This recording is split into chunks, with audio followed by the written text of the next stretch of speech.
Hello,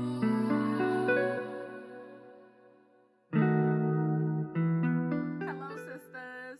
Thank you for tuning into the video. I am so grateful for you supporting the Sisters Collected YouTube channel. Now, what you need to do if you haven't already is click the subscribe button. Click it real quick. Then after you do that, you need to hit that what? Bang! Notification bell, okay? And after you do that, go ahead and press follow so you can just get all of the information every time we post a new video. We got some new Sistaaz Heal episodes coming out, so you don't want to miss them, okay? So make sure you hit all of those buttons so we can stay connected, okay? Peace.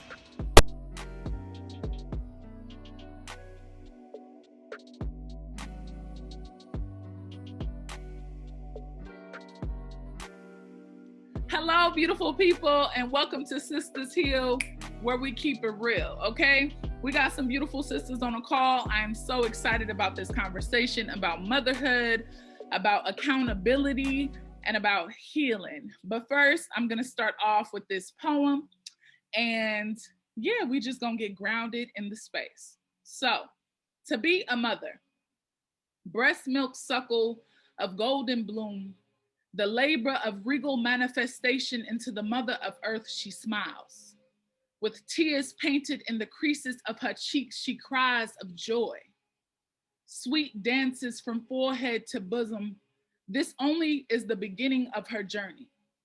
With each wobbled step and tooth that wiggles through the teething cries of her toddler and makeshift sentences of baby learning new things, they grow and grow and grow. She has every memory etched in the embodiment of her mind, capturing the cries and laughter with every hug and kiss of it's going to be okay, my baby. To be a mother is to be something never felt until you have truly crossed the threshold of the unsaid, but it is heard, mommy, mama, mom, ma, and all of the names that find home in the air of your aura and resilience, these names that make our hearts skip to the beat of our baby's unconditional to be love of a mother, divine and always on time, to be a mother, to be continued. So yes, that's just a little piece I just wanted to share. I always like to ground the space in poetry and some type of artistic form because that is a piece of me. And so is Sistaaz Heal Network. So I'm so grateful for everybody on the call today. And my name is Naya Bengaziani. I am the founder of the Sisters Collective, and I'm the founder and host of the Sistaaz Heal Network show. This is a space for Black women to heal, to love, to be joyful, to be grateful for their lives, to talk about challenges, issues, and just everything and all the things that are beauty of the Black woman, okay? I feel like it's rare to find spaces like this where they're not switched to women of color. This is not a space for women of color. This is a space for Black women. And I like to make that very clear. So I appreciate all of y'all for being on the call and dealing with all of my shenanigans. And now we're gonna go into the introduction so y'all can get to know these beautiful women that I have invited to the Sistaaz Heal Network show today. And first, we're gonna have Sister Tiff start it off. And I just want you to tell me like your name, your business or businesses, if you have multiple, because we got a sister on the call who always says she got multiple businesses. So we need to hear all of them, okay?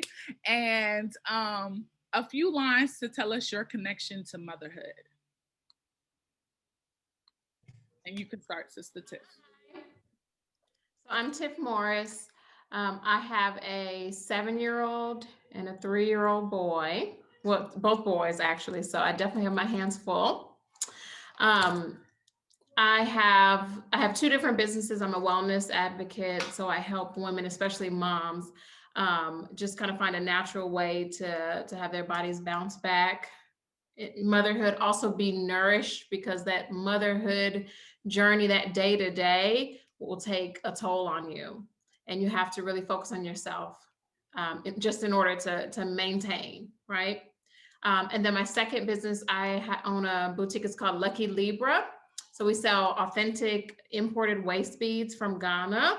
And then we're actually about to drop some these bracelets with authentic healing crystals. So that's what I do. And I would say, like, so when I saw that question, my connection to motherhood, what really just kind of stood out to me, and this is probably not even an answer to that question, but what I really kept thinking about, it kept going back to legacy. And like my purpose as a mother is to leave a legacy for my children, right? And I don't mean financial. Yeah, I mean, of course, that's important, but even more important, a legacy of wellness, breaking generational cycles. That's what I feel like my connection to motherhood is. It's really like, that's my purpose.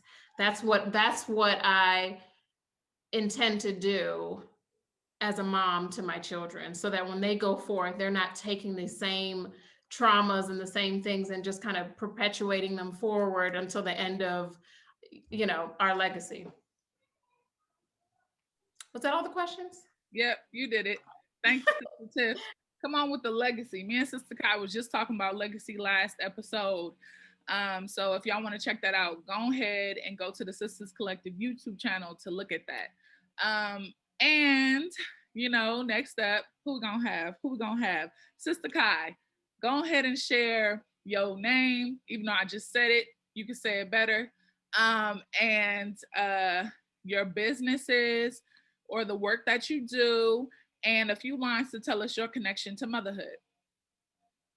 My name is Kai Kelly. I am a published author, a poet, writer, speaker, and I have a book on Amazon called Love Kai. Currently, my connection to motherhood is that I have been a mother for 24 years. So I've been, my oldest is 24, and then I have two boys, 20 and 16. And I have experienced a lot through the course of being a mom.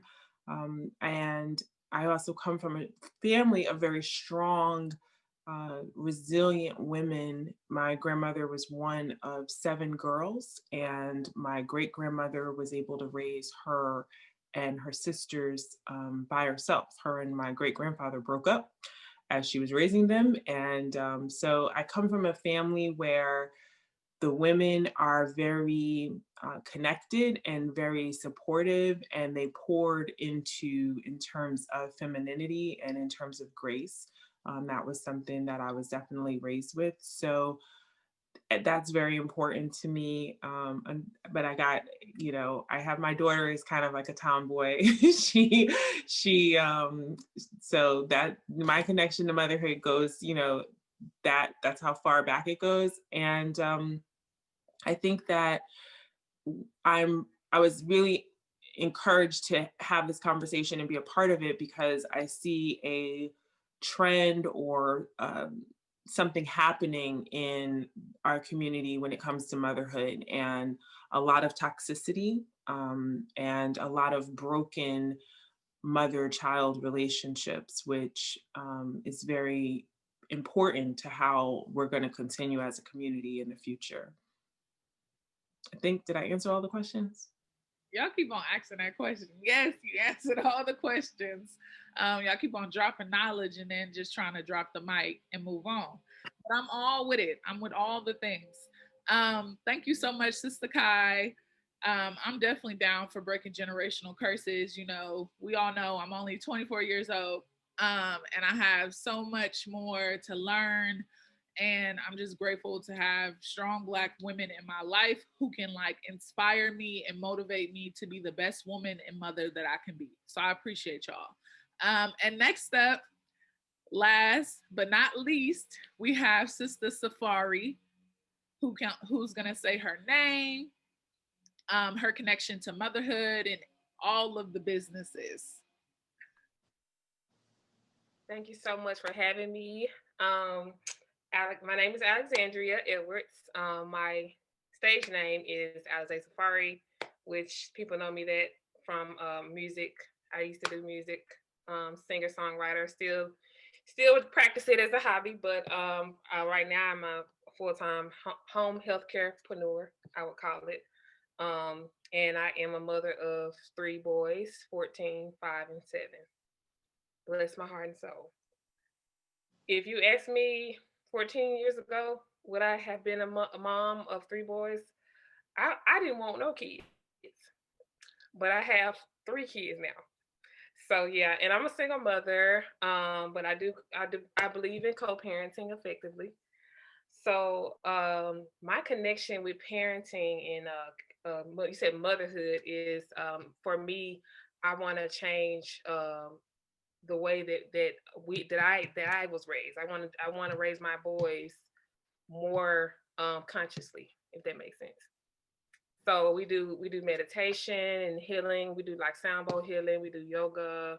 I let them express themselves. If they want to cry, I don't say, "Hey, you need to suck it up and be a boy." Like, no, I let them actually express themselves. I believe that a lot of the men are walking around bundled up with emotion, and then they take it out on whoever, and they end up in jail, all kind of different things. So just really changing the trajectory of letting our boys actually express themselves, but also I believe that they should definitely have a strong leadership, male community. I'm not one of those moms that say, "Hey, I can do it all. I can be the man and the woman." No, no, indeed.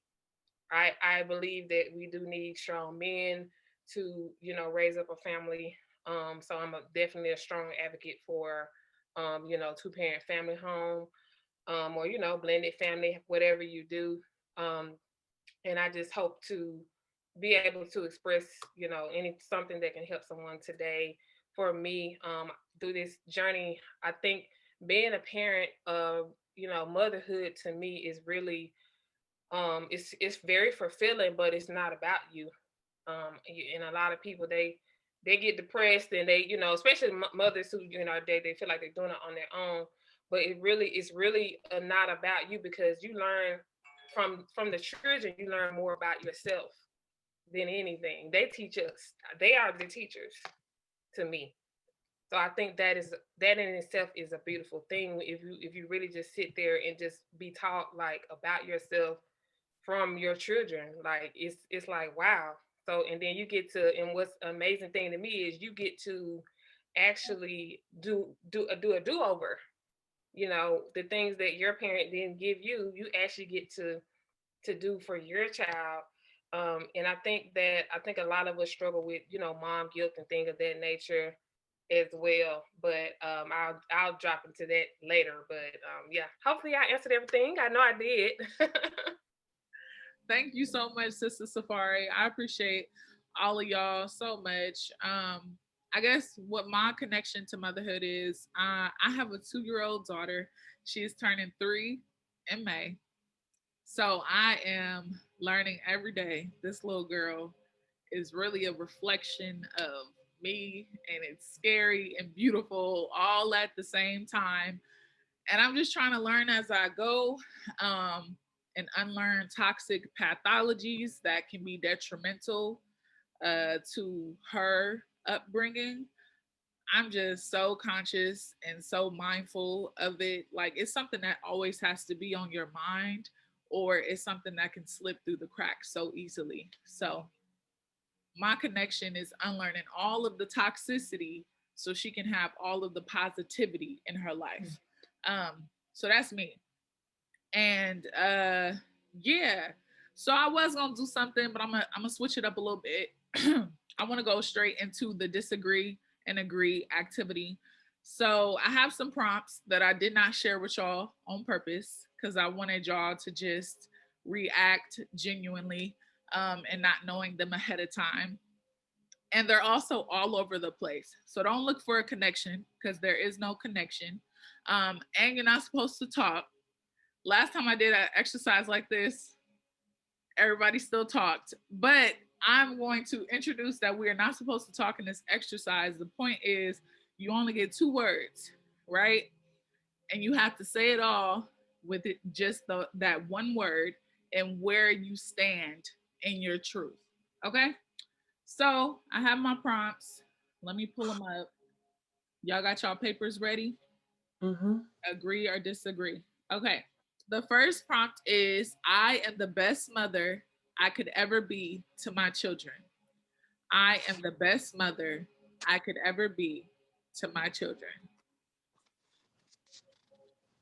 Ooh, yours is getting covered by the moon, Sister Kai. Let me see again. You can't see it? You can't see now? There it is. Okay, disagree. Okay, cool. We got it. All right. The next prompt is I am still learning how to be a mother every day. I am still learning how to be a mother every day. Sister Kai, yours says agree. I've seen that. Okay, cool. So the next prompt is when you become a mother, there is a switch that turns on automatically. When you become a mother, there is a switch that turns on automatically. Disagree, disagree, agree. Okay. Ooh, this is gonna be some good conversation. I can't wait. Okay. Next is there is a blueprint to being the best mother possible. There is a blueprint to being the best mother possible. Okay. The next prompt is motherhood includes mother figures who have not technically given birth. Motherhood includes mother figures who have not technically given birth. Okay. All right. That's cool. All right. So next is because I said so can be a very toxic phrase in a mother and child relationship. Because I said so can be a very toxic phrase in a mother and child relationship. Snaps to that. Um, okay, next is toxicity first starts with the parents and transfers to the child if left untreated. Toxicity first starts with the parents, then transfers to the child if left untreated. Y'all see me with the language, okay? I'm over here talking. Okay, all right. So, next is doubting yourself as a mother is natural. Doubting yourself as a mother is natural. Okay. Motherhood requires awareness and mindfulness. Motherhood requires awareness and mindfulness. I have regretted some ways in which I have responded as a mother to my child or to a situation dealing with my child. Okay. And this is the last one. When I look in the mirror, I am proud of the mother I have become and still becoming. Okay. All right, all right, all right. So that was the last question. And I always just want to hear like how folks feel with that exercise, especially because you don't get to talk. Agree and disagree are not gray area words. It's just very clear, like I can't explain myself, and people can be judging me right now with my response. So I want to hear folks' initial thoughts and feelings from that activity and reflection. I think that it was difficult because there was things that I wanted to elaborate on, but I just went with my first instinct. And when you go before the judge, you're either guilty or not, or not guilty with an explanation, right? That's still guilty, right? So I just used that logic. Yeah, I agree. I think from most of the questions, I did feel like it was just a strong agree or disagree. You know, there were a couple that I feel like I could have offered more information on, particularly the first one, like, am I the best mom that I could ever be for my kid? And I feel like that's an agree, because each time, like, I'm learning as I go, and I'm really trying. And I feel like that when God decides who's going to be whose mom, he already has you in mind. You know, like he knows exactly what you're going to need in a mom. And that's how that is determined. Like, he forms us in the womb, so like he knows what kind of mom we need to become the person that we need to be. And so I'm constantly like thinking about that. And so that was the main question, where I was like, wait, I got a lot more. Like, I'm not the best mom, you know, period. Like as if I don't have any growth. But I think along my journey, I am always going to be the best mom that I can be for my kids. Yeah. That was a tricky one for me too. I just disagreed on it, because I felt like I know me as a being that I'm constantly evolving. So am I the best mom that I could possibly be for my kids? I don't think I'm the best person that I could possibly be yet. So I don't know that I'm the best mom that I could possibly be for my kids. And so for me, that's how I got to disagree. But did I feel like some of what you're saying as well? Yes. But at the end of it, I was just like, I'm going to disagree, because I don't think, you know, I'm constantly I'm constantly growing, and I don't know that I'm the best, you know, that I am the best mom for the job. Like, I think if all kids were placed with the right moms, there wouldn't be kids in foster care, there wouldn't be kids that got adopted. So I think there can be sometimes where a parent may not be the right person for that particular job. So that was my thinking on and why I disagreed. But Right. Yeah, I get that. I feel that. So to piggyback off of what you said about like why you feel like some kids get paired with a parent or something that is not the one that like takes care of them. I feel like certain things that we go through, it almost makes us who we are. Mm-hmm. And so I feel like even with like motherhood, we are forming our children in every interaction, whether good or bad, right? Mm-hmm. And for some kids, it makes them even stronger, and it makes them, you know, like, so that's kind of how I look at it. I hear that, but I also feel like, just like we have that meme that's going around, and I want to let Safari go and give her expression, but this was just such an important one. Because people will say that meme that goes around that says, you know, Black women deserve to experience love that doesn't require suffering first. And I feel like the same kind of applies to our journey as with parenting and with children. Like, it's like children, everyone always says like a child doesn't ask to be here. And, you know, having grown up and experienced children that were in very toxic dynamics with parents, it's like, was that particular parent in that situation the best person for that job? Probably not. You know, they had an addiction, or they had a mental health issue, or whatever the case may have been. So I don't think that kids should have to kind of dummy it out, you know what I mean, through and unfortunately they are. Unfortunately they are, because our journey as beings and as people is tremendously slowed down from the moment we have a child. So wherever we are in our emotional intelligence and our evolution process, when we have that child, you know, our development is moving a little bit slower after that point. So if we have a kid when we're 15, or we have a kid when we're 20, there's going to be some differences between that same person having a kid when they're 30. And I don't know, I think that we're constantly, like, nobody's perfect. So that's just my thought process on that. But I want to hear what Safari's Yeah, I like to exercise. Because it definitely, you sometimes you might want to say both agree and disagree because, you could be tugging on both cusps of each thing.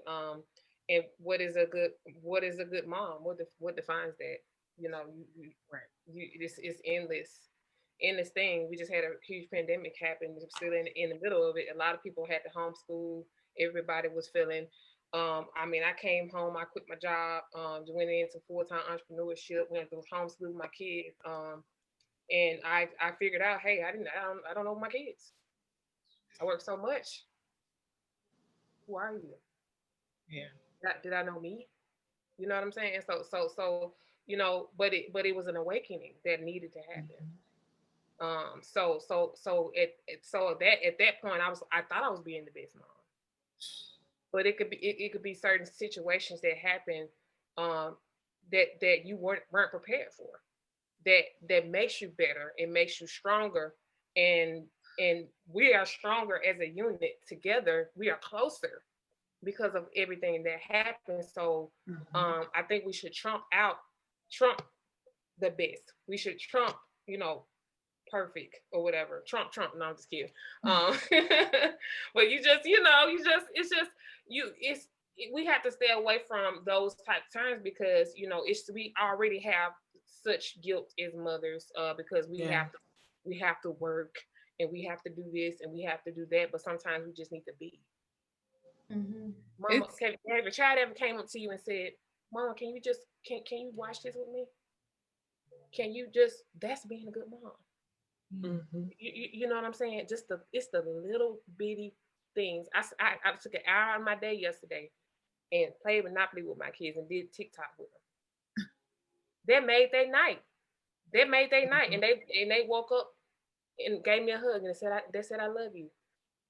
Those are the things that matters. Because a lot of times, especially mothers that work a lot and do this and do that, and they're doing it all, even in a marriage, I know, we try to say, okay, I feed you, you got clothes on your back, you this, you that, so get out my face. You know what I'm saying? But being a good parent, I think, involves being a lot more selfless. Yes.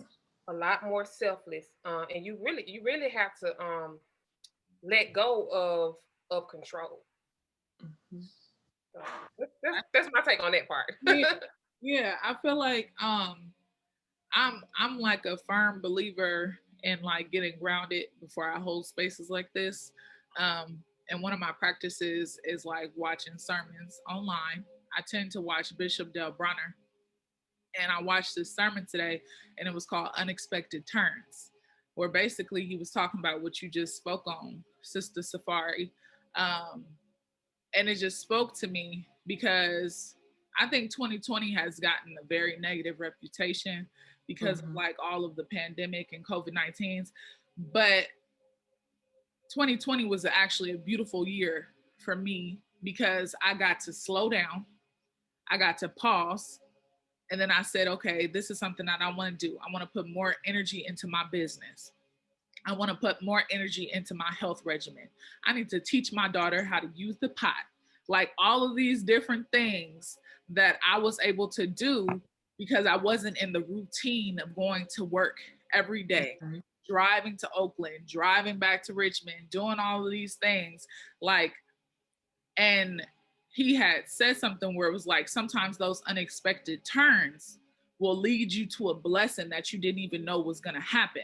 But before that blessing, you have to go through the pain. Then you have to go through the lessons. And if you skip the lessons, then you're going to have to go back through that pain, because in order to make it to your blessing, you have to learn the lesson first, right? So I just thought it just spoke to me so much, because it's been like, I don't believe in coincidences, okay? I research everything. I need to know, what does this mean that I'm experiencing right now? I seen a dead deer on the side of the road twice. I'm gonna research it, okay? Like, I need to know if there are some meanings behind these things. And I feel like that's super important to like motherhood, because nothing is a coincidence. Everything happens for a reason. So how are you taking that and moving in the way that you need to move to make sure you're growing in the ways you need to grow? I feel like that's so important to me. And the next question that I want to talk about that Sister Safari kind of touched on, and Sister Tiff and Sistaa Kai, when y'all was going back and forth in that conversation, accountability in motherhood. I feel like it's such a taboo topic, right? Just like breastfeeding, right? That's a taboo topic. Accountability is also a taboo topic. What you talked about, Sister Safari, when you said how mothers be like, I clothed you, I fed you, you got a roof over your head, you don't need nothing else from me. That's not true, sis. That is not true. Your baby needs nurturing. They need love, especially when they're younger. They actually need that to survive and to grow. Okay, I've been taking my child development classes. Okay, it is essential to their life to be nurtured and loved. So we have to have accountability as mothers, but we don't acknowledge that. It's always this, you're super mom, you're doing it all, you deserve this, okay, I feel that, you know what I'm saying? Okay, you know, all right. But you also deserve to be held accountable by yourself and by your community, because you're not on top of your shit. So how do y'all feel about accountability and motherhood? I'm ready to take some notes. I think accountability is huge. I think it starts early. As soon as you have awareness, you know, I believe it was Oprah who said, when you know better, you do better. So there are probably things that, you know, I definitely did with my first child that I did not repeat with my second and third child. Because I evolved, I learned, I became more mature as a person and as a mom. And so when I realized, oh crap, you know, I probably dropped the ball on this during that time, I had to have conversations with my child and make sure, you know, check her trauma level. Like, did I traumatize you? How do we get past that? You know, what do you need from me to be whole for that moment? You know what I mean? So, and that is something a lot of parents, a lot of mothers, especially, and especially Black women, we want to be the best mom. We don't want anybody talking about our parenting. We don't want anybody coming for us as a woman. And we have to kind of let go of that, because we are all imperfect. None of us woke up with all the answers. We don't know when our last day on this planet is. So we have to embrace the fact that we're flawed. And we have to embrace the fact that in our flaws, we may inadvertently cause pain. We may inadvertently make mistakes, and that's okay. What we have to do then is say, you know what? When I was younger, I didn't know any better. I was putting juice in your bottle and it ruined your teeth, and now you have to get all this dental work, and I apologize. It kept you quiet. I didn't have a lot of money, and that's why I did it. If that's your truth. But don't act like it was normal and it's okay that this child has not had, you know, their teeth are ruined and that they've needed all this dental work, and you don't have a play in it, because you're responsible for what they ingest, right? They're not going grocery shopping. So if your child is developing different health issues or different problems, you know, you're at the front line of that. They're not the providership for themselves. Right. And I think a lot of times we don't want to have those spaces. We don't want to have those moments. And as a community, you know, it gets into where, like, I wouldn't be able to say something to Safari because, you know, now we can't be friends because I've said, hey, you know, I think X, Y, and Z, whatever it is. I'm not even gonna make an example because I'm not about to break up right now. But you know, we have to get away from that, where we are able to have conversations and say, and gently, with love, with affection. You know, it should definitely be with affection. Hey, sis, you know, I noticed that the baby's not sleeping through the night, or I noticed that, you know, when I talk to you at 11:30, your, you know, 3-year-old is still up.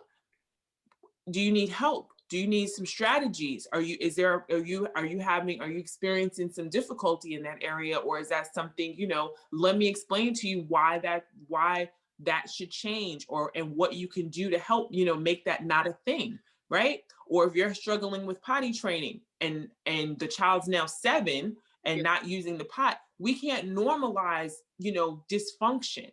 Right. And that's how the community makes a parent accountable. But a lot of times things will be dysfunctional, and in our community, we'll just turn the other cheek and be like, well, it's not my kid, not my business. But it affects us, because if that kid is a peer to our kid, you're enabling dysfunction that's in our community. Right, exactly. And I think also from what you brought up about, even when you address people with love and affection nowadays, the world is so sensitive, right? Everybody is so sensitive, not only about motherhood, but about sexuality, about like all of these different conversations that will be considered controversial. Everybody is so sensitive, and they don't know how to take real talk. So when they come into contact with people who are more direct, more blunt, even if it is with love, they struggle with that, and they feel some type of way about that, because they would actually rather be coddled to sleep than to be waking up. So I think that's also important to recognize too when it comes to accountability. But do you, Sister Tiff or Sister Safari, want to comment on the accountability? Yeah, I think another big part of that is, even as a community, I would love to see us create a space where, as moms, we feel comfortable saying like, hey, my 3-year-old is up at 11:30 a.m. Does anybody know how I can get this kid to go to bed? Without feeling like, okay, if I say that and I bring up that I'm, not the best mom and the perfect mom, and I don't know how to get my kids to go to bed, then I'm going to be judged for not being a good mom or not doing it right. I think that's also really, really important, is that we can say, hey, here, let me help you with this. But also, if you don't have, no one's paying attention to know that you need help, you say it. Hey, I need to get my kid to bed. Or, like that. I love that, like, kind of community support. So that's one part of like accountability, is just kind of creating that kind of community where we feel open enough to have these conversations, And the second thing that Kai, you said, was just talking about how you can inadvertently cause pain or do something kind of damaging or toxic to your children without even realizing it. And like, I guess I struggle with this sometimes too. And like, if my kid says something, and then I'll say something that I hear all the time, like what was it earlier? Because I said so, things like that. It's almost like, those things were taught to me. And so sometimes I catch myself saying those things, and then I'll go back and be like, okay, well, no, the real reason why you can't have the cake is because, you haven't had dinner yet. So I go back and try to correct myself. And I think that is a huge part of accountability. Like even in those moments when you've said something wrong, and I do this quite often, is I go back to especially my 7-year-old, because he has a million questions. And I'm telling you, honey, he will talk my ear off in the middle of anything. And I struggle with trying to tell him not to talk so much, because I don't want to quiet his voice. So I have to find like, well, let's take a rest, right? So I have to say like creative ways. With hey, it's quiet time. Let's have quiet time so we can just sit in our thoughts. So I try to say things like that. And I think that's a huge part of accountability. Like some of the things that you can say, even if you don't mean it in that way, it can be damaging. Like if I said, hey, you're talking too much, it's damaging to him. So I feel like that's a huge part of accountability. And as we know more and we realize these things, then we should be trying to correct them. One thing I just want to say to speak to what you said, and I think it's okay when we have those moments, because we realize that we're modeling parenting from what we were modeled a lot of times. And sometimes we're getting external, we're reading up on things or we're trying to learn different things. But in general, we're moving from a space of comfort and what was done to us usually. So I think one thing that I struggled with was, and a lot of Black people, a lot of our community will struggle with is, well, it was done to me and I came out fine, Right. so it's good enough for you, because you don't want these kids to be, soft or sassy or whatever. But I think that, and so you'll have that internal kind of battle, like, am I making my kids too soft, or am I making my kid, whatever word you want to use. But what I would challenge and what I've brought to the table for myself is that our kids are not, they're not ours, right? So they're not little replicas of us. They are their own. We are facilitating their growth and productivity into humanity. We are simply, we're their caretakers, right? Until they get to a certain point.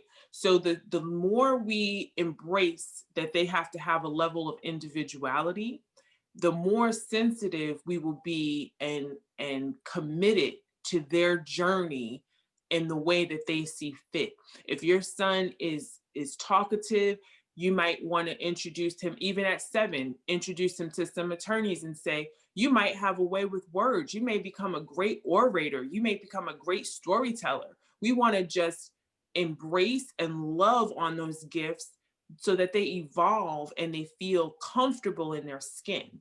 And I think and me learning and figuring out that was really more so my role than, as opposed to replicating something, was groundbreaking. It was just the life-changing moment that I needed. Yeah. Sister Safari, did you want to share on accountability? Oh yeah. I gotta go in about 10 minutes, but I'm gonna share. Accountability, a word that goes with accountability for me. I think that our community can't be accountable because a lot of us are in survival mode. I want to say that because a lot of us weren't prepared to have kids, right? Or we chose the wrong partner. But I remember a time when I was working at the hospital, and I would get up early, get all the kids ready, get them out the house.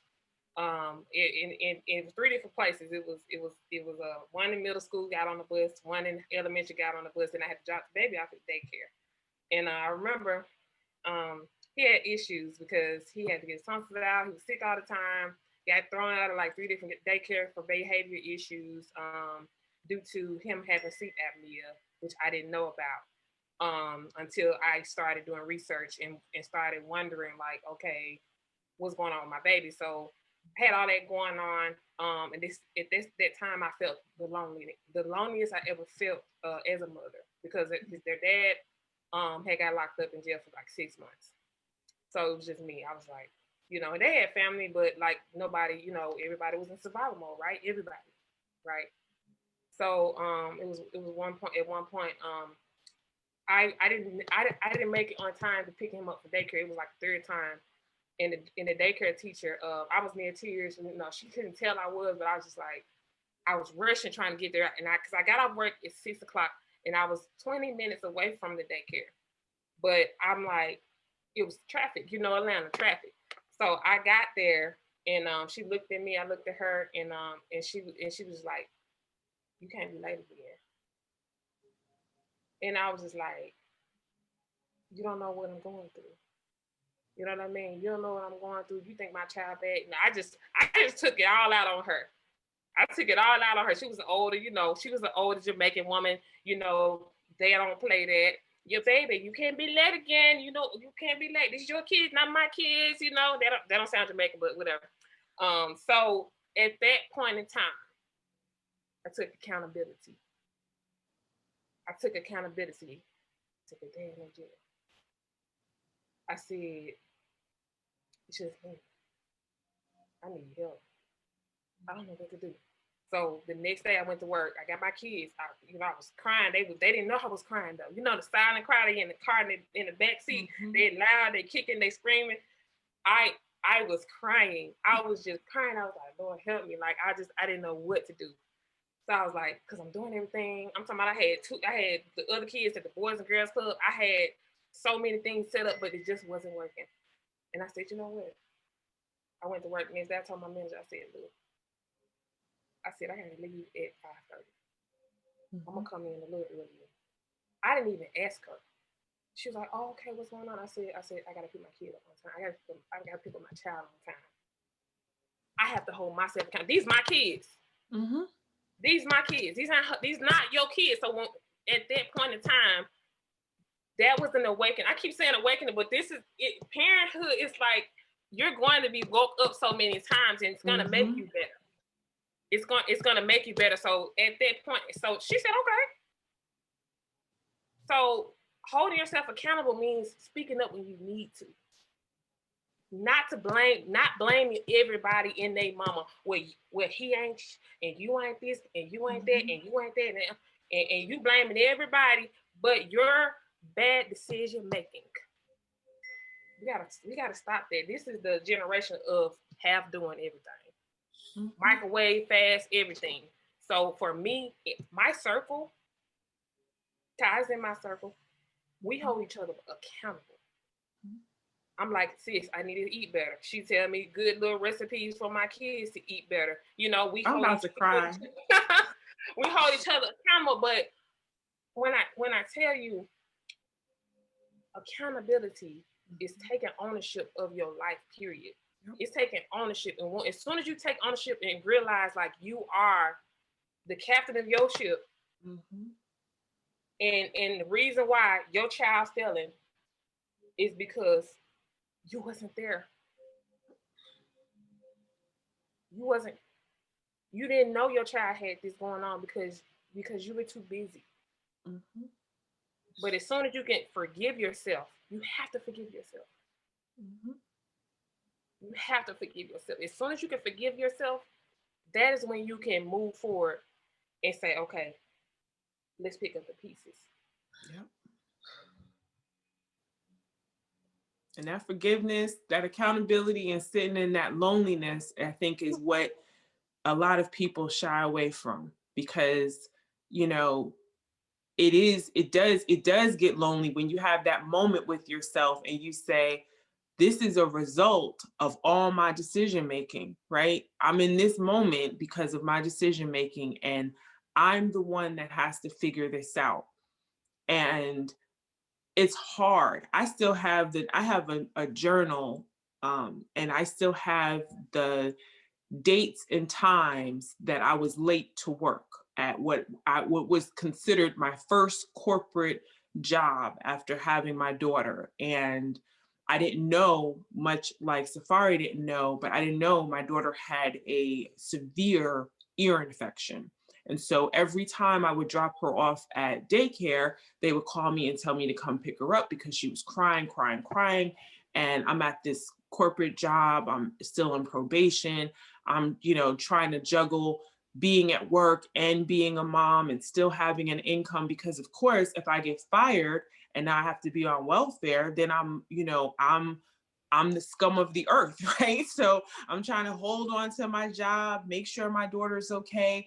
And I'm taking her to doctor after doctor. And it took them over a month and a half. And I remember my supervisor was a Black female who was a mom. And I remember one day, and I was breastfeeding my daughter at the same time. I remember one day I was late because I had to take her to the emergency room, and I got there and, she had to come and sign me in. And she was like, this going to the my kid's sick thing is getting kind of tired, and I literally wrote that down in my journal because I had to suck it up because I couldn't cry. I couldn't be upset. I'm like, this is these people's job. They have certain expectations for me. And if I'm not able to do it, then this is not the place for me. So from that moment to forever, my kids are always first. It doesn't matter. And for a long time, I wouldn't even work a job where I couldn't leave in a moment's notice if something happened with my kid, because it's a non-negotiable factor. I'm not going to, my child's not going to be uncomfortable. My child's not going to be somewhere where they're not wanted. None of that's going to happen. If I have to go pick up my kid, I got to go. That's it. However you write it down in your book, whatever it costs me, that's it. So, there were years that I went through that, and that goes back to what Safari said about accountability, where I was prepared. I didn't care about, these jobs. That's why I have so many different, my background is so varied, because there was a long time where it was it was just that. It was just a way to get income. And if I had to leave it, or if something happened, I would have to leave. But that's a sacrifice. And that's putting your children and putting your parenting first, as opposed to saying, well, I don't know. Just like Safari went and said, hey, I got to leave at 5:30 and pick my kids up. What if her employer said, you can't leave at 5:30? I would have said, okay.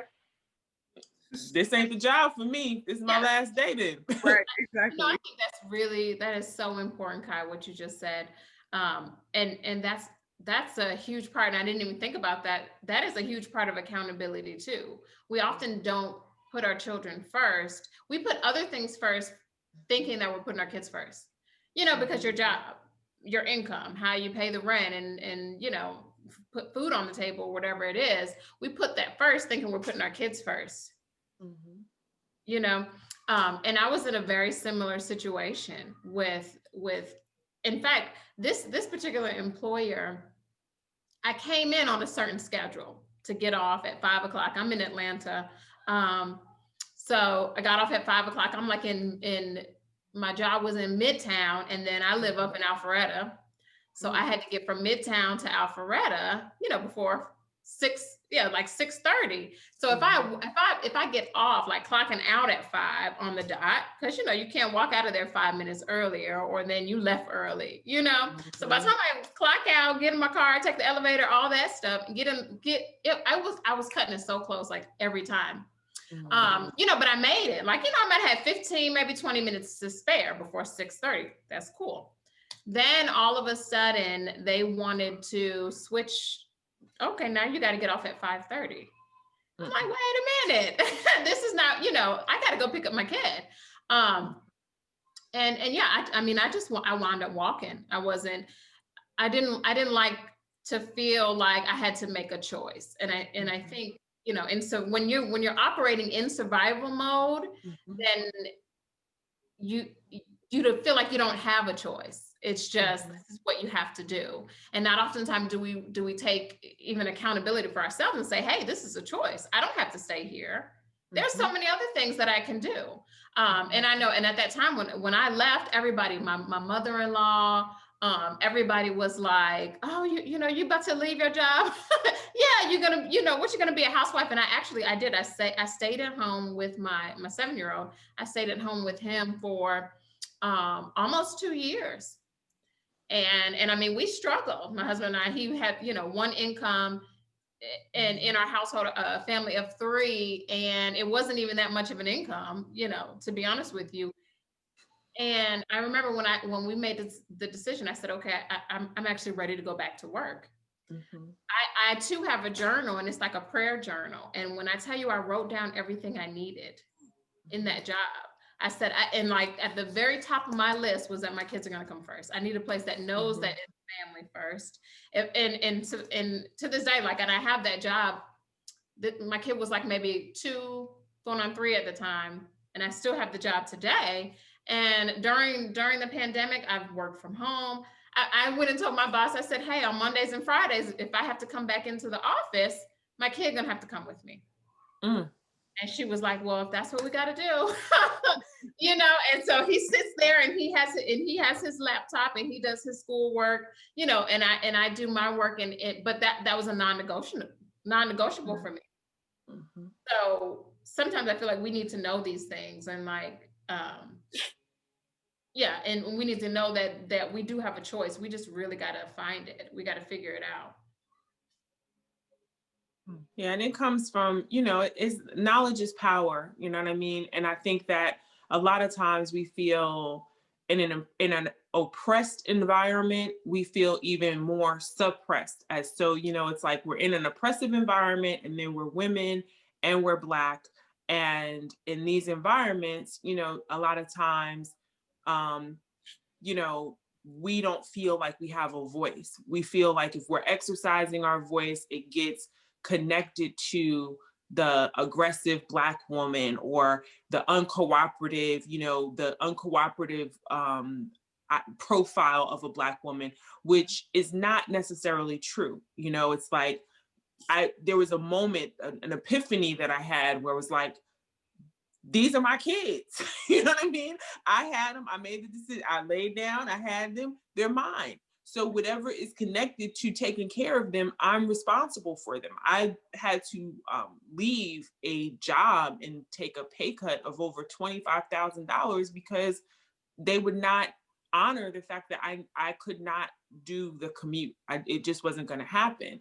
And after some tussling, and I went through the same thing, where my family was like, don't lead, or, people act like these jobs are, and I'm like, these jobs don't care about us. They don't care about you. You will die on Wednesday. On Thursday, they will have your desk cleaned out, all your stuff siphoned off. By the following Wednesday, they will have the position announced, and the following Wednesday, somebody else will be in the position. So don't get connected, and once you're disconnected in that way from things, then you connect yourself to the things that are real. And for me, my children are the most real thing in my life. And I mean, now there's only one in the household, but it's still the most real thing in my life. Let's go a little bit deeper then. You know what I'm saying? We talked about like more so the mental health and motherhood as an umbrella. Now let's go into the mental health of the mother. How important is it to address generational trauma and complex trauma in the mother in order for her to operate in her best self for her child? It's very important. Yeah, it is. But see, it has to be recognized. I think that's what I was going to say. Is like, oftentimes we don't recognize our trauma. So how can we deal with it? Like, so a little bit about my story. My mom was a single mom.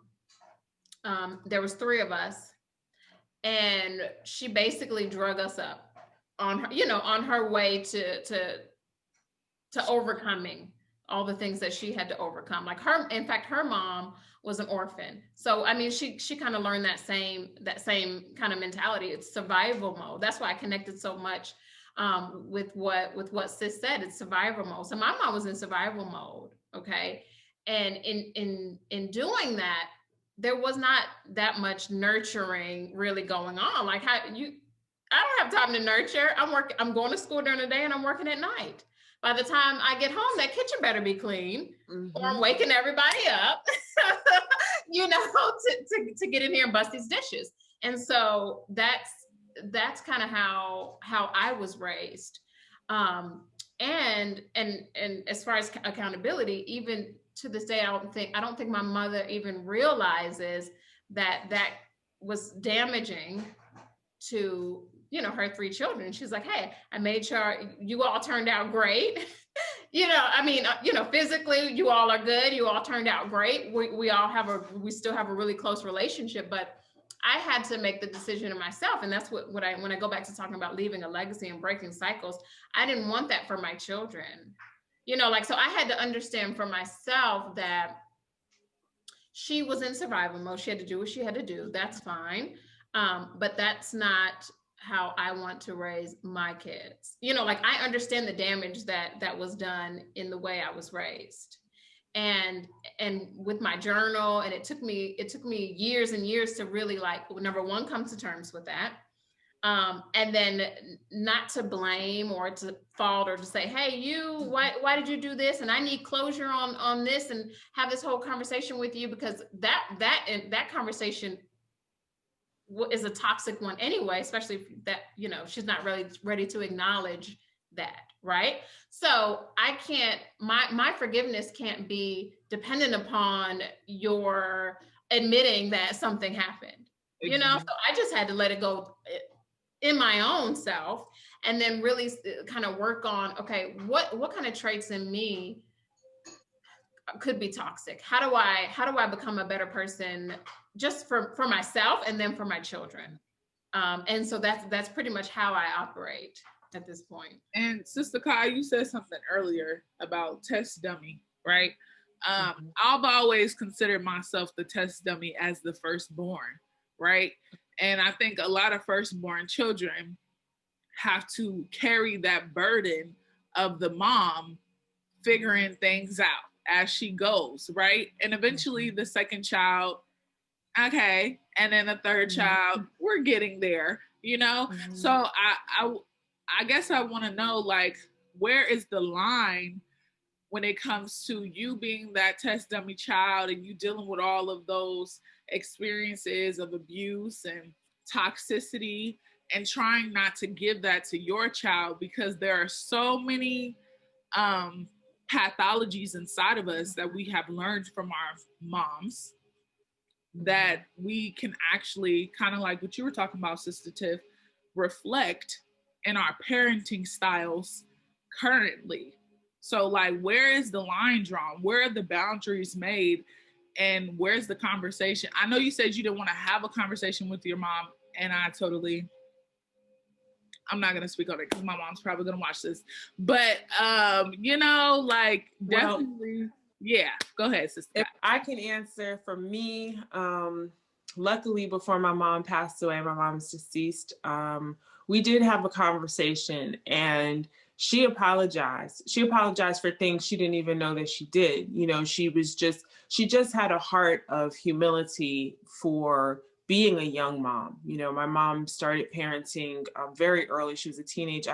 I had an older brother that was 5 years older than me. So my mom was a teenage mom, and she was the baby of 6 kids. So she was also babied. So she was a baby, having a baby, being baby. And so she just wasn't equipped, you know, in a lot of the ways that one would think, oh, you're naturally a mom and this is what comes. So she just, you know, through her journey as a Christian, she just came to me and she apologized for things. And I wasn't holding my mom to things, because there were a lot of things that were done. And I really actually had a great childhood as far as I was concerned. But with my kids, that moment and that line and that boundary comes, I feel, when you start identifying your children as the individuals that they are, and stop trying to do a one-size-fits-all parenting approach, because what works for one child may not work for the other child. So just an example, my daughter, who we are very close. She calls me her best friend. We're very, very close. She is a person that has to put her hand in the grease to know that it's hot. You can't tell her that it's hot. You can't put it around her. She has to physically put her hand in the grease, get burned, and then, okay, it's hot. My sons are more of the, mom said it's hot. That's it. I'm not going nowhere near it. I don't want no parts of it. Mom has spoken and she said that it's definitely hot, and I'm not going over there.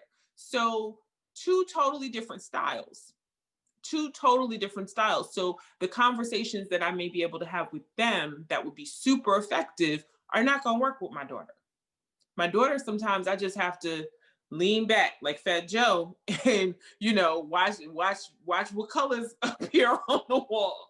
And that's okay. And as parents, we have to get away from being perfect. We have to get away from being perfectionists. We have to get away from being in control and wanting to control the outcome, because sometimes we're not going to control the outcome. We can have the best intentions for our children, and they could want to do something completely different than what is in our mind. And it's okay.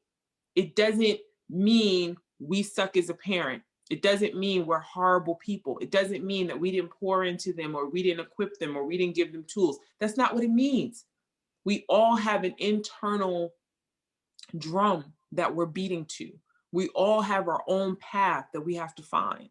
And in the same way that at some point we evolved and learned, we didn't want anybody pushing on us what they wanted for us. We wanted to create our own destiny and our own journey. They get to do that too. Right. I feel like these conversations are never really like long enough, because I feel like we be going in so much depth with like certain questions that need that time and that need that care. So I'm gonna just end it off right here with the questions, but I do have one more that I want everybody to share, and I guess would be if you can give a small piece of advice to a mother out there listening to this show, what would it be? And after y'all give y'all advice, we're gonna end the show right there. We might be having a part 3. I don't know, but this has been like super helpful. I don't know if it's been helpful for people watching, but I know it's been helpful for me. Okay. If you haven't noticed, I've been quiet for a lot of this conversation, and I'm fine with that. And I have no problem with that. I feel like when you're not the smartest person in the room, it's important for you to just open your ears and close your mouth. So whoever wants to go first, I am open to that. I'll go first. So my advice would be to, as a mom, to get to know your children. I mean, that I feel like that in itself is everything. Like the things that I can say to my 7-year-old and he won't care nothing about it. If I were to say it to my 3-year-old, and my 3-year-old has a lot of personality, okay? He'll fight me on it. You know, like my 3-year-old could take offense to things. Like I can joke certain things with my 7-year-old that I can't necessarily joke to my 3-year-old. And it goes back to what Kai was saying, is that they are individual people and they kind of have their own thing. So like with my 7-year-old, when he was younger, he would be very particular about the ABC. He was nice and neat. He knew all the numbers, and he was just so into learning. And then my 3-year-old came along, same age, you know, by the time my 7-year-old was 3, he was counting to 100. He knew all this stuff. And like my 3-year-old now, he doesn't want to, he don't care nothing about it. And I'm like, and so I had to realize that they're not the same kid. And I feel like, you know, and I would hold myself to the fire, like, okay, well, I'm not spending enough time with him. I got to get him prepared. And he doesn't want to do this, you know, but what was really interesting to me is that he was playing some game and he was just regurgitating all the information. Like he was telling me all the colors and the numbers, and he was counting, but he was playing a game. And it's like, so it was just like they're two totally different people. And I feel like you have to, if you get to know your child for who they are, then you could have a better relationship with them. You could be a better mom for them, because you have to know what that person needs individually. And so that's my biggest advice, because that was a hard lesson to learn for me, you know, and it didn't happen until after I had my second one and realized, wait, kids are not all the same. I have to treat them, they're like real people, you know? So you have to understand they're real people and they are individuals. Yeah, with different learning styles. I was gonna say that. You just yeah, with different learning styles, you know, the things that appeal to one won't appeal to the other. My advice is kind of threefold. The first thing that I would say is that don't give up. Parenting is a journey. It's not a sprint, it's a marathon. There are things that you're doing when your child is small that you think, oh, I'll never have to do this again. and I'll be so glad when this is over. And then they get older and you have, you know, that those same emotions will come up. You never thought you could be so afraid. You never thought you could be so, you know, emotionally connected to them. And then you will re-experience that. So I would say, first thing is don't give up. Don't, the second part of that is don't beat yourself up. This is a journey, and you're evolving, and as you evolve, you will improve. The last thing I would say is to heal and be open to support. You know, if you're unhealed and you know you're unhealed, if you have trauma and you know you have trauma, get support. Go to therapy. There's no shame in having a therapist. There's no shame in saying, hey, I don't know how to do this. I'm not great at this. And find someone who is great that you can trust and get that support. I think that it's very, very important as mothers to understand that there's no one straight way to get out of this journey, right? There's no singular way to go down the door. You know, we're all going down the path, zigzagging, crisscross, polka dot, you know, on one leg, hopping on 3 toes, all different kinds of ways. And some of those different ways yield geniuses, and some of those, you know, ways yield not geniuses, right? So there's no indictment on you as a person or you as a mom. Stop making it personal. Stop saying or thinking because your child is one way or does something a different way than you would do it, that means some type of way you failed, because that's not what it means. It means that your child is their own person that shares your DNA and is choosing to do something different. That's what I would say. Right. And I know that was a lot. That probably wasn't a singular piece of advice, but I just felt like, you know, I had to make sure, because I know young moms, when I was a young mom, there were a lot of times that I felt like giving up. There was a lot of times I was like, I have no clue what I'm doing. My breasts were leaking. I was breastfeeding, and I would get emotional, and my milk would just come in, and I'd start crying. And I just was like, this is, you know, everybody else on TV, people just seem to have everything figured out, and I'm just struggling. Right. Nobody has it figured out. Right. Yeah. Once you figure out that nobody has it figured out, yeah, you can relax. Yep. Have Don't some tea. no comparison to this mom and then that person's kids and how they look and how they're well behaved. Like, everybody's journey is different. And so when you say we're going all down that path, and some people would zigzag and we're swerving and all that stuff, like we're all just trying to make it down that path. Don't look at me and see how I might be walking straight for this moment, but that does not mean, you know, that I haven't figured out. So I think that's a huge point. Yeah. And the journey is like a marriage. So in a marriage, I was telling new couples, in a marriage, there are many marriages and many divorces, right? The trick in marriage, in the long marriage, is having more marriages than you have divorces. And that's not actually my quote. It's from Ruby Dee, but I still love it. But it's the same thing with children. There are going to be moments where you're going to be like, I got everything right. Everything's going amazing. And then there's going to be moments where you're going to want to pull all of your hair out because you're going to feel completely out of control. There are seasons in this journey. It is not a one size fits all forever, you know, and it's important that you have gentleness with yourself. It's important that you're clear about that. Just like you have seasons at your job, you have seasons in your friendships. It's the same thing with your parenting journey. You're going to have days where you feel great about your kids. You feel great about yourself as a mother. You're winning. You got everything under control. All your boxes are checked. The laundry's folded. Everything's perfect in the universe. And then there's going to be days where you're going to be just crying yourself to sleep. Yeah. And it's okay. All of it's okay. None of it is the one way. It all works together for the end journey, which is getting out a productive whole person. Yes.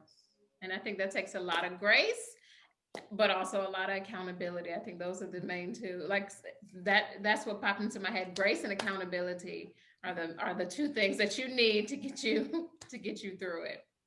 Get to the other side. And patience. I feel like patience is super important.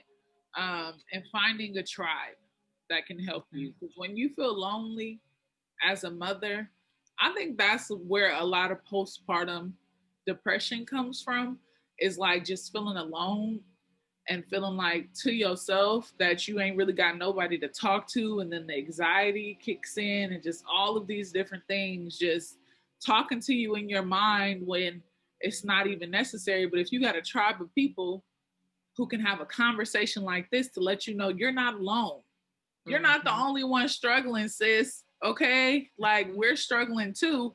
Maybe not at this moment, but I was 2 days ago. You know what I'm saying? Then that's a little bit helpful. Then just like, damn, all of these failures. Dang, I'm doing it wrong. I'm doing it wrong. I'm doing it wrong. You getting told you're doing it wrong. You're doing it wrong. But it's like, no, you're not. And when we live in those other people's expectations, I went through that. You know, my middle child was born, and I went into a deep. It wasn't postpartum depression because I didn't have a problem with him, but I went into a deep depression about my weight gain and not being able to juggle everything and feeling inadequate. And I think that as women, you know, we have to give ourselves permission. Like it was, you know, some days I didn't take a shower. You know, I didn't get to take a shower. It didn't happen. It wasn't because I'm trifling and I don't have good hygiene. It's just because I didn't get to take a shower. Between taking care of my kids and taking one to the bus stop and driving my ex-husband to the, you know, to work and cleaning up the house and taking a nap. And now it's time to, everybody's home and now I got to start dinner and now it's laundry. Oh, well, that was my shower opportunity has been missed, you know? and I would, you know, you have to just, and it's okay. And in those moments where it's quiet, you don't have anybody in your ear saying it's okay. You're living up, I was living up to that expectation of my grandmother. I was living up to that expectation of my mom, you know, the women in my family. Oh, I'm doing it wrong. My house is a mess. I'm a horrible person. That's okay. Those moments happen, and you just have to say tomorrow will be a better day, you know, and tackle the things, make a list. And if you put 5 things on the list and you get to 2, guess what? You won. You won that day. That's how, and maybe the next day you'll get to 3 things on your list, and maybe one day out the week you'll get to all 5 things. Right. But if you wake up every day thinking, oh, I'm going to tackle all 5 things on my list every single day, you will eat yourself up with feelings of inadequacy, feelings of not doing enough. And it will become so heavy. It will be such a burden on you. And let go. You know, if you have a young child, I'll tell you right now, your house is not going to be immaculate unless you have a maid. All right. So the sooner you let go of. You said unless you have a man? A maid. Oh, a maid. That don't help either. Well, I'm just saying. No, I know that definitely don't help in most cases. But it's not gonna be immaculate all the time, and that's okay. That's okay. It's not an indictment on you as a woman or your upbringing or any of those things. You have to say to yourself, this is a little person. They're exploring their space. You know, create boundaries for them, and then set a time. You know, maybe you have organized play. And I know some people are like OCD, so stuff drives them crazy, but create, you know, spaces and times for things, and then let it go. Let it go, especially if your child is not in daycare or does not leave the house, especially during a pandemic. Let it go. If you have a playroom, let them be in that playroom. Do not obsess about cleaning up a playroom every 5 minutes, every day. It's nonsensical. They're going to go back in there, take all the things back out, and you're going to go back in there and put all the things back. Right after, going to pour it all out on the floor. Immediately. They don't, and come get it at the game. when they become old enough where they can start participating in cleanup, you know, we used to sing the cleanup song, clean up, clean up. Okay, when that happens, great. But do not, I say, don't stress yourself. Figure out the things that you can cut corners and create time for yourself. Right. The crock pot was my best friend when I was a young mom. I love my crock pot. I love prepping meals while people were asleep. I love doing that. So then the next day I didn't have to think about it, you know, and that would just give me, you know, a 2-hour window that I didn't have to be worried about doing something for somebody else. So create the spaces, figure out what's important to your self-care. If your self-care is scrolling on Facebook or talking to your best friend or getting your toes done or being able to go for a drive, whatever you need to have in your self-care, package that together and say, these are the things that I absolutely have to have my sanity to be able to be the best mom. Because what happens is, it's just like when you're on an airplane. What do they say? Put the oxygen mask on yourself first, then help your neighbor. It's the same thing with being a mom. You have to be functioning, working, and in order to be effective as a mom. So, you know, it doesn't mean go overboard, because some moms be like, I deserve everything. You know, yes, you deserve self-care, but not at the expense of being a great mom to your kids. So, you know, if that, whatever your self-care needs to have, and whatever your support system is, if it's a husband, whatever the situation is, these are my non-negotiables. I have to have these things every day, every week, in order to do this correctly. Yep, just like my wine.